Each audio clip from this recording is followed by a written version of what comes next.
Mesdames, Messieurs, bonsoir, bonsoir à tous et bonsoir à toutes. Ce soir, nous allons voir un sujet extrêmement intéressant qui va évoluer autour de la respiration.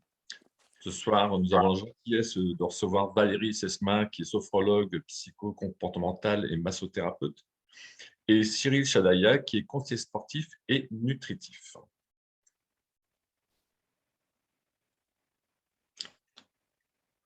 Donc, écoutez, la respiration, comme on vient de vous dire un instant, donc deux super personnes qui nous ont rejoints et ce soir qui nous donnent un grand coup de main, qui vont, dans leur professionnalisme, nous expliquer longuement comment bien respirer. Valérie, je te laisse la parole.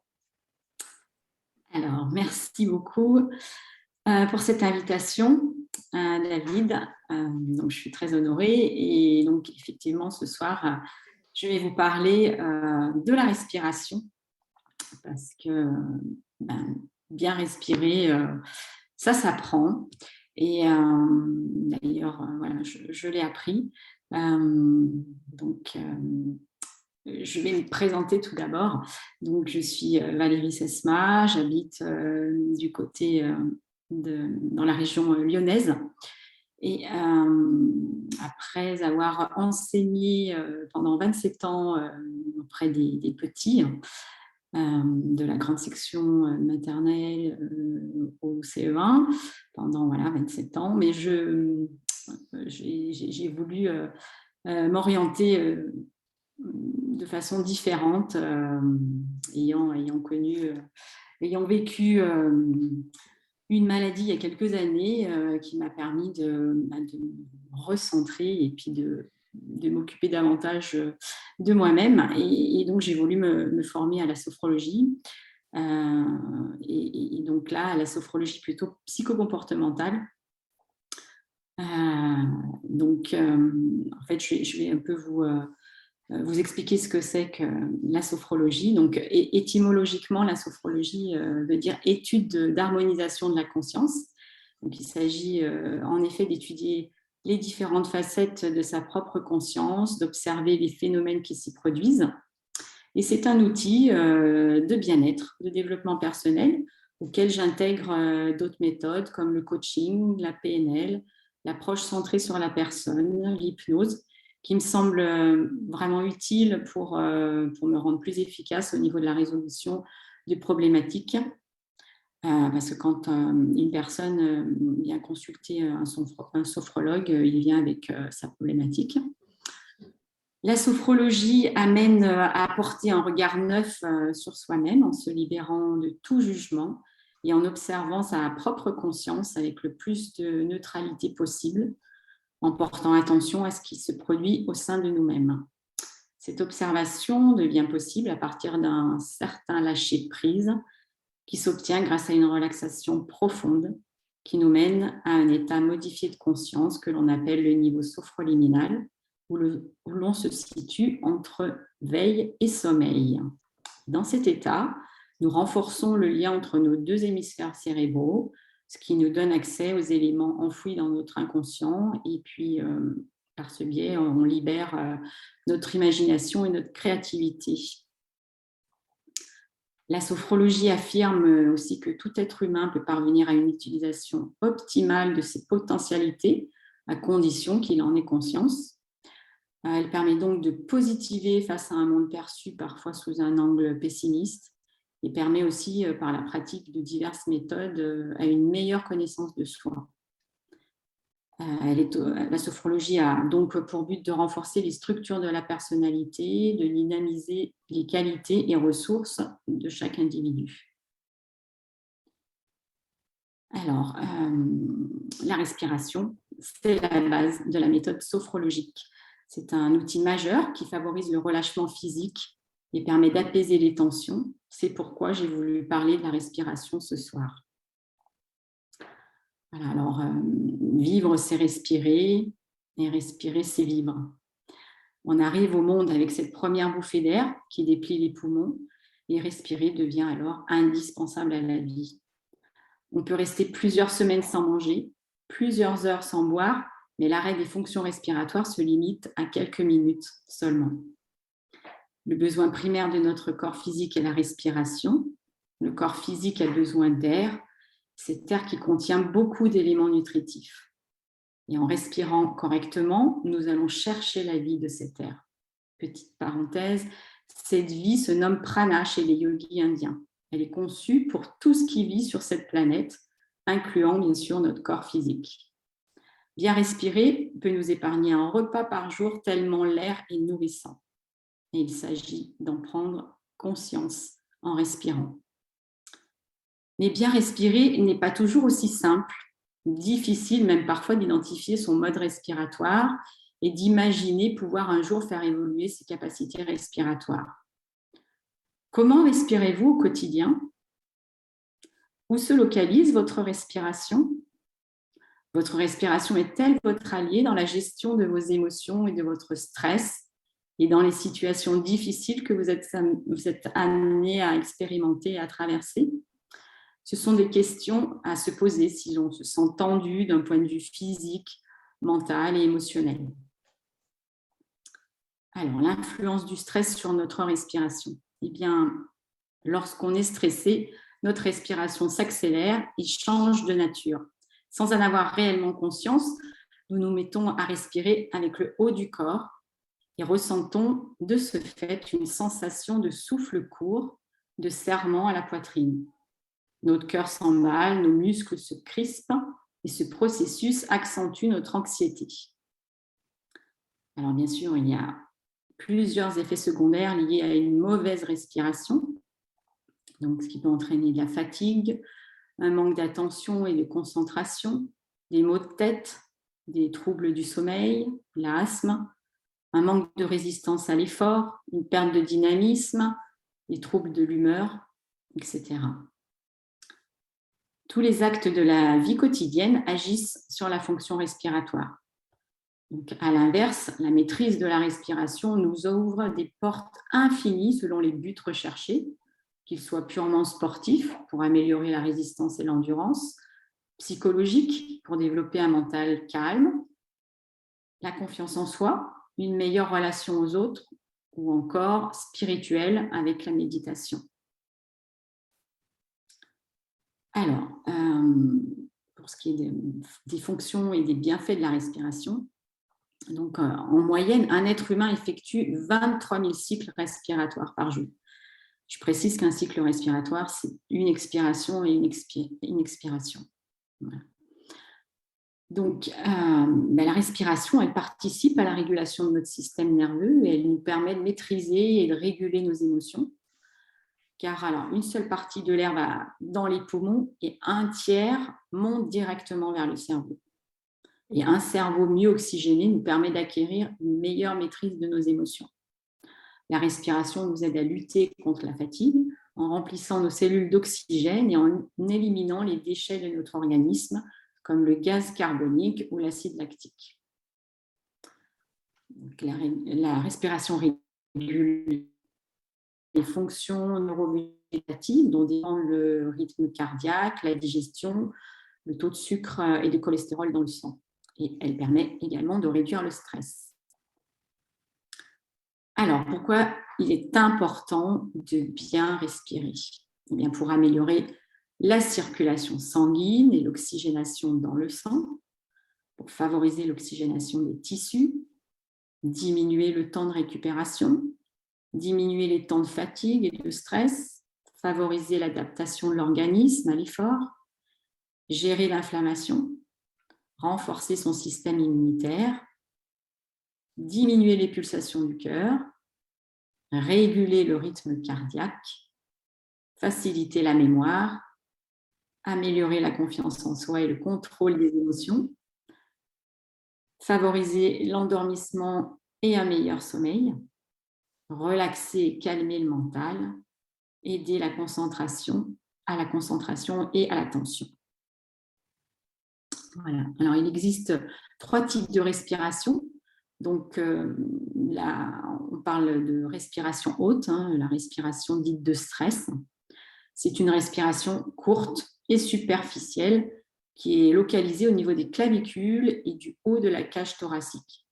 Et c'est souvent de cette façon que nous avons pris l'habitude de respirer. On peut trouver également la respiration abdominale. Cet étage respiratoire revêt une grande importance du fait des organes digestifs qui s'y trouvent.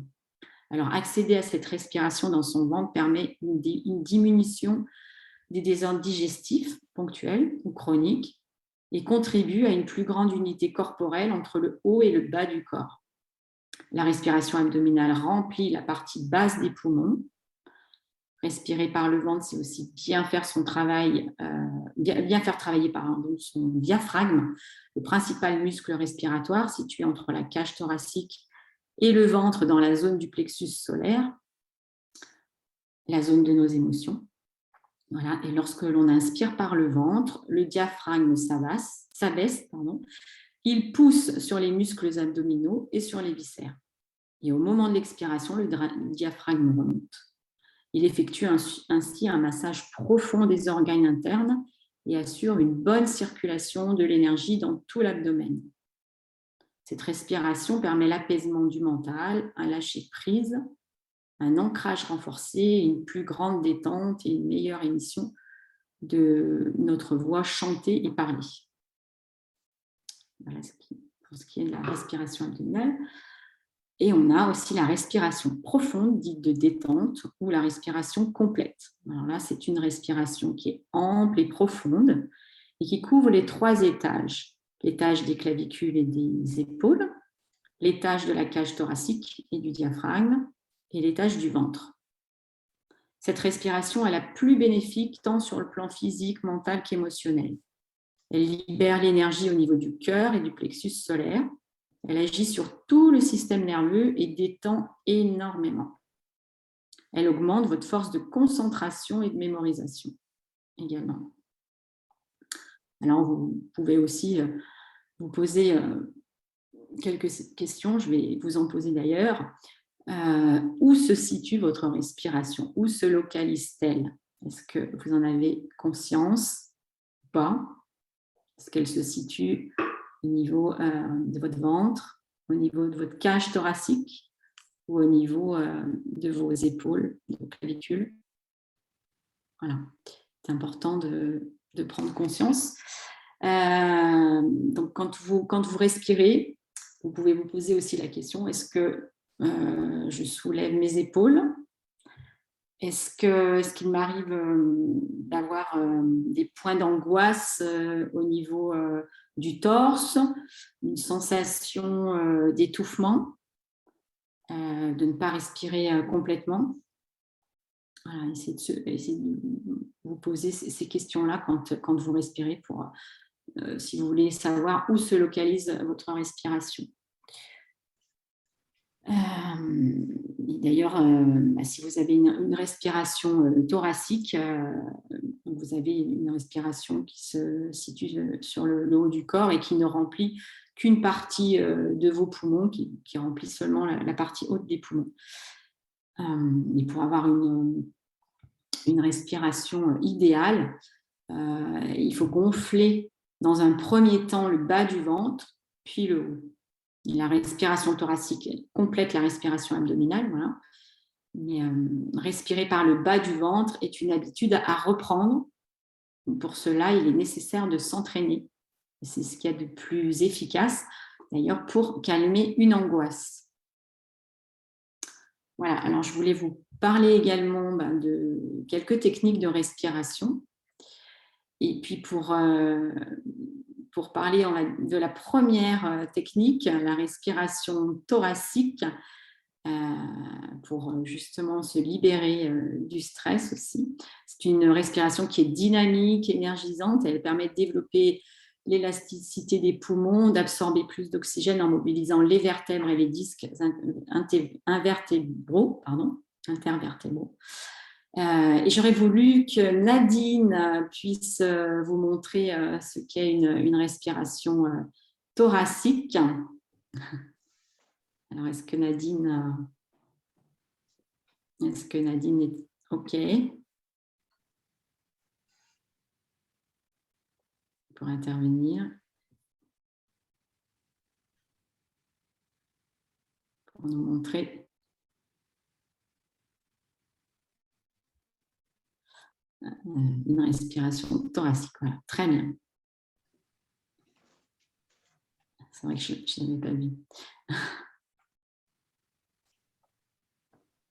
Très bien. Merci Nadine. Alors effectivement, pour cette respiration thoracique, c'est bien d'effectuer cette respiration debout, en position debout. Vous posez vos mains sous les côtes, à la hauteur du diaphragme.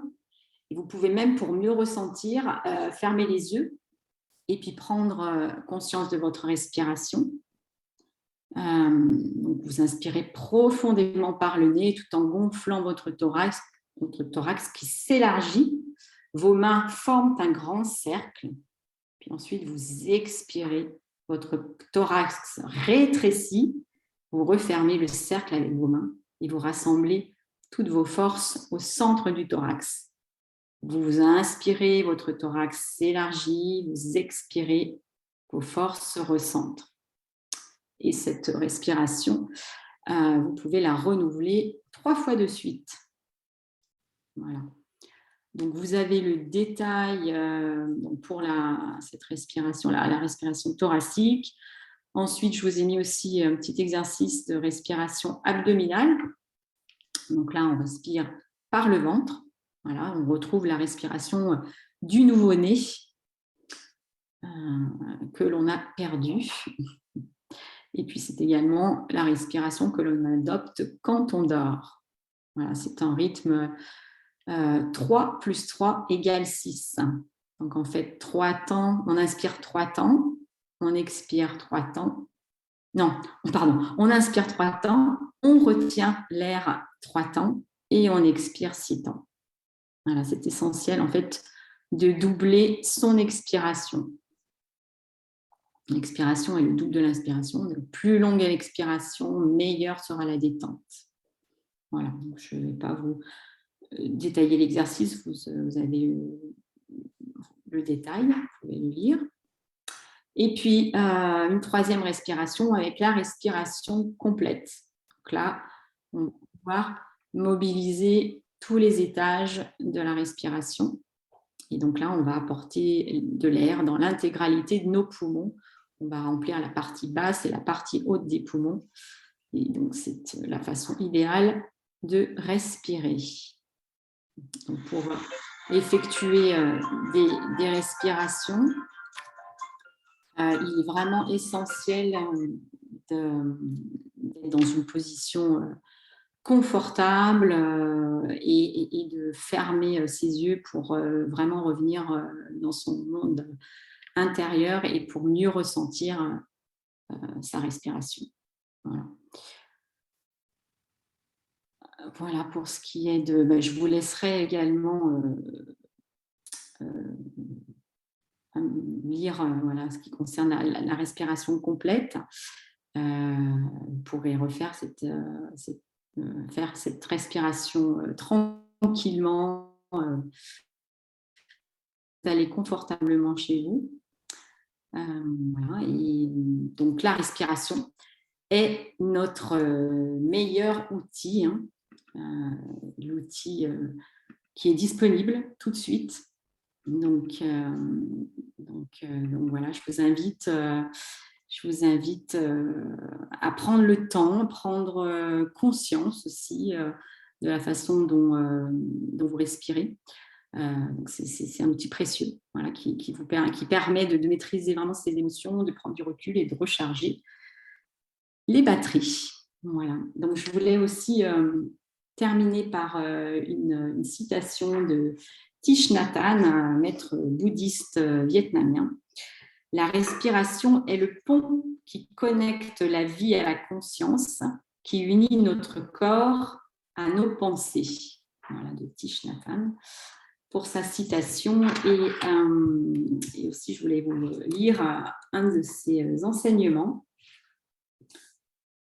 Alors, la respiration abdominale. Chaque fois qu'une tempête éclate, asseyez-vous calmement et revenez à votre respiration ainsi qu'à votre corps. détournez votre attention de tout ce que vous croyez être à l'origine de votre souffrance et focalisez-vous sur votre souffle. Dans la tempête, la respiration en pleine conscience est votre ancre. Ne maintenez pas votre attention au niveau de la tête, mais faites-la descendre jusqu'à votre abdomen afin de ne plus être ni dans la réflexion, ni dans l'imagination. Contentez-vous de suivre votre respiration de près. Rappelez-vous ceci. J'ai traversé de nombreuses tempêtes.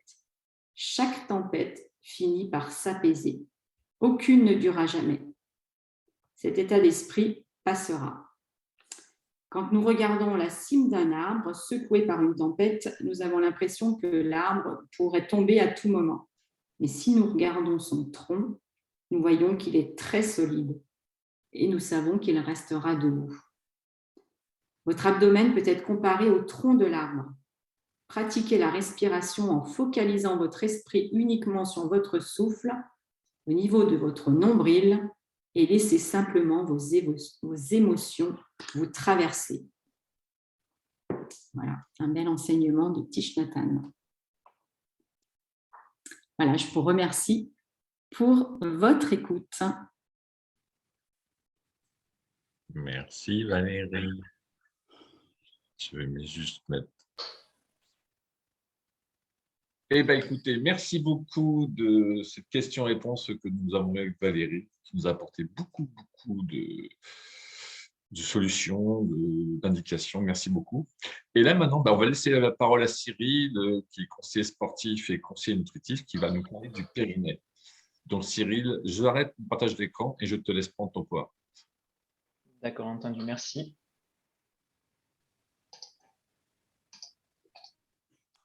Alors, je fais juste le partage d'écran.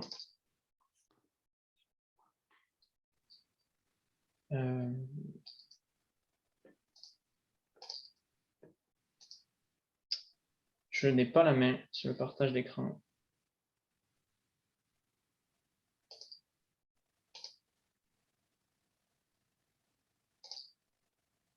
Hop.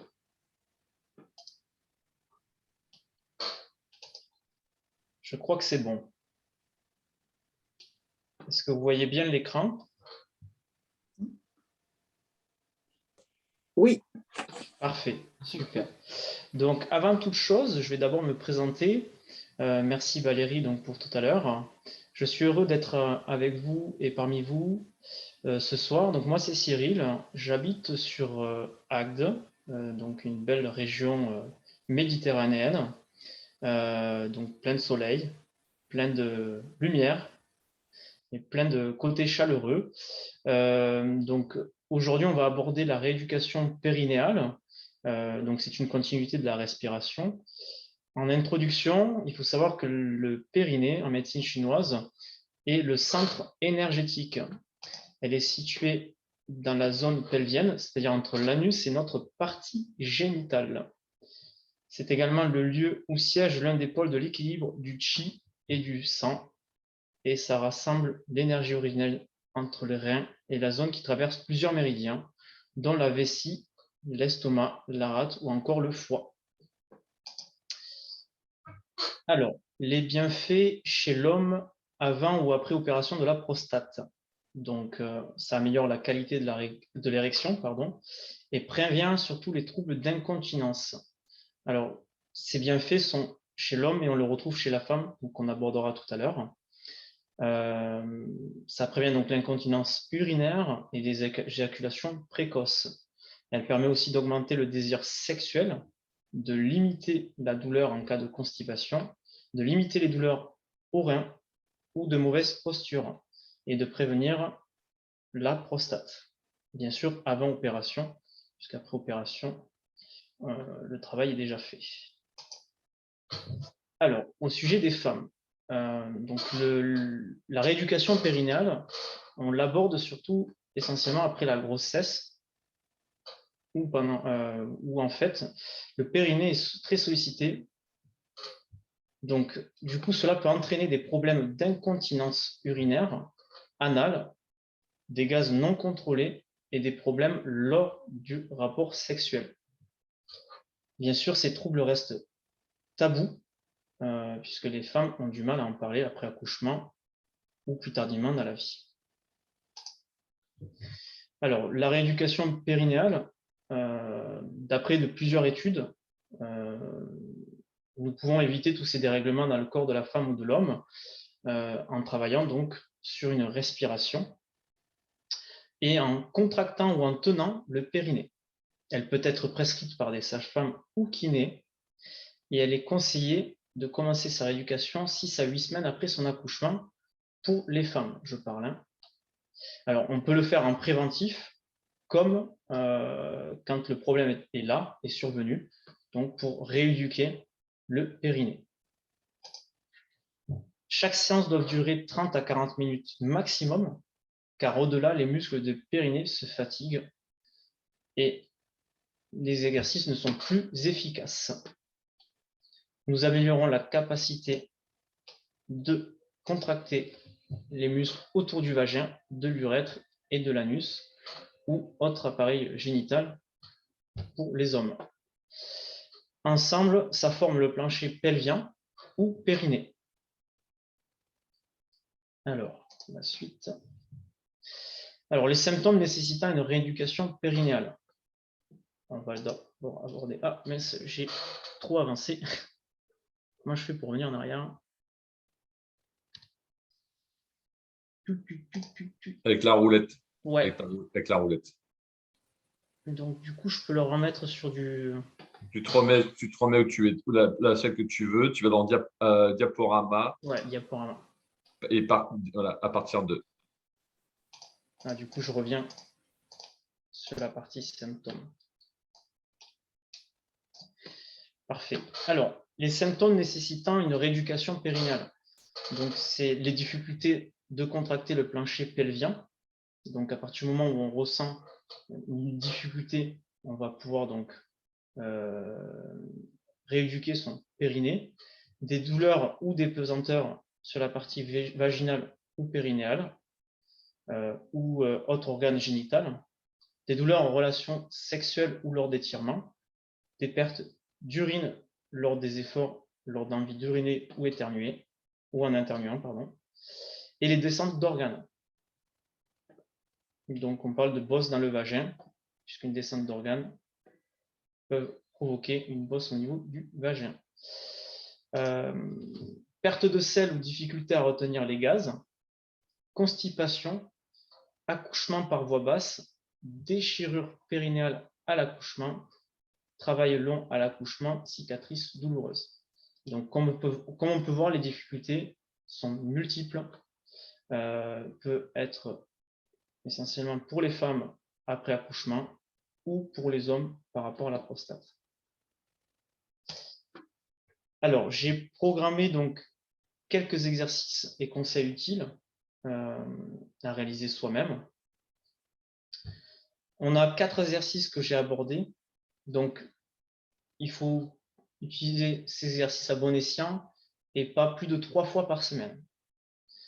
Ou on peut le faire tous les jours, mais en petite durée. Alors, dans les 4 exercices que j'ai abordés, on a un premier exercice qui est très simple. Cet exercice-là, on le débute en position allongée ou avec l'entraînement, on peut le pratiquer debout. Donc, la respiration, on doit d'abord inspirer tranquillement.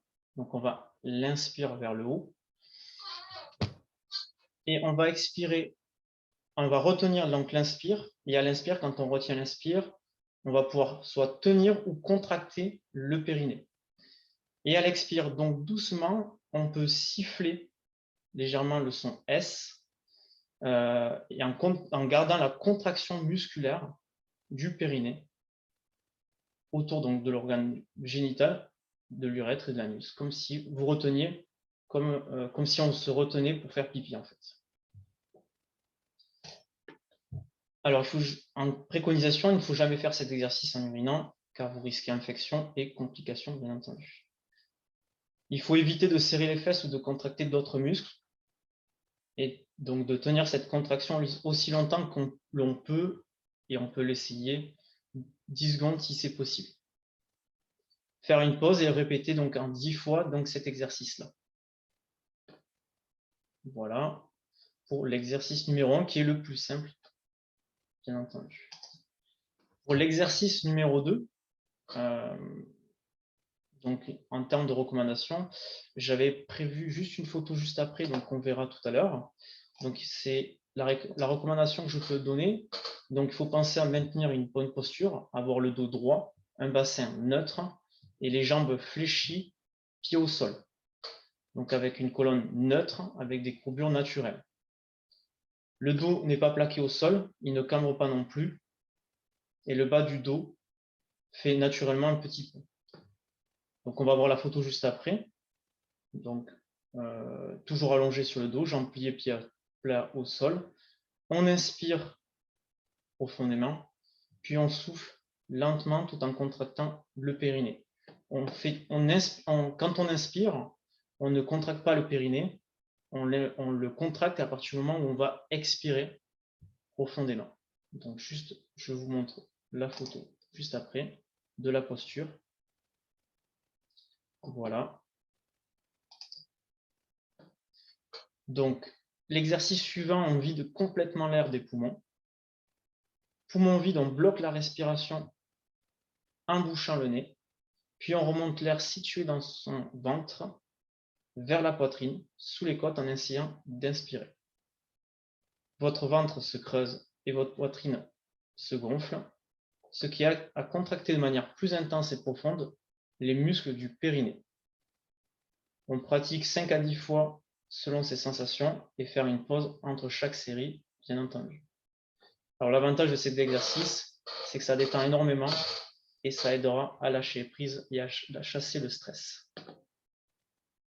Alors l'exercice suivant, qu'on appelle le demi-pont, c'est cette posture-là. Donc, pour les explications, on va d'abord s'allonger sur le dos, bras le long du corps. On va jambes pliées et pieds à plat au sol. On va d'abord inspirer normalement, contracter le périnée en soufflant lentement. Puis on va serrer les fesses et appuyer sur les pieds pour basculer le bassin, comme on a vu si joint la photo. Décoller les fesses du sol en soufflant donc pendant 10 secondes. Puis redescendez doucement en déroulant la colonne vertébrale, vertèbre après vertèbre, et on recommence cet exercice 10 fois. Alors, pour l'exercice suivant, qui est le dernier exercice, c'est l'exercice de l'ascenseur. Donc, en termes de position, on peut utiliser n'importe quelle position, essentiellement assise, de préférence. C'est l'exercice du Kegel pour le périnée. Donc, l'objectif de cet exercice-là, en fait, c'est d'imaginer son périnée comme un ascenseur. On va pouvoir le faire allonger ou debout, donc comme c'est expliqué juste ci-joint, et on va le visualiser en 4 étages. On va d'abord contracter le périnée un peu plus pour chaque étage à atteindre, tout en faisant une pause entre chaque étage. Le périnée se contracte avec une sensation de remontée vers le sternum ou poitrine. Donc, premier étage, il faut d'abord contracter les muscles du périnée 1 seconde, faire une pause et relâcher doucement. Puis au deuxième étage, on va contracter 2 secondes en essayant de remonter le plancher pelvien vers le haut du corps, puis relâcher lentement. Puis ensuite, au troisième étage, on va contracter les muscles du périnée en remontant un peu plus encore ce dernier pendant 3 secondes, puis relâcher doucement. Et enfin, au quatrième étage, on va d'abord contracter une dernière fois pendant 4 secondes et relâcher tranquillement donc l'exercice. En conclusion, pour terminer, il faut penser à contracter ou tenir au quotidien son périnée lorsque vous toussez, éternuez, portez des charges ou riez.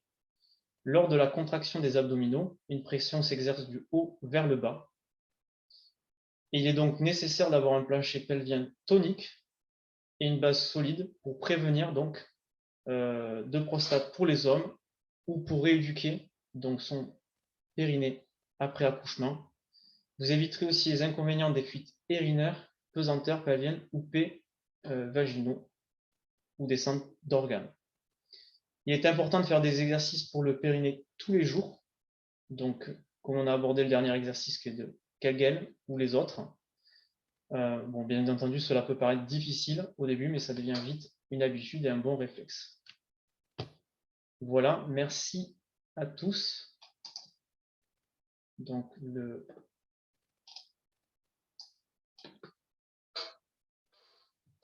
est-ce que vous avez des questions?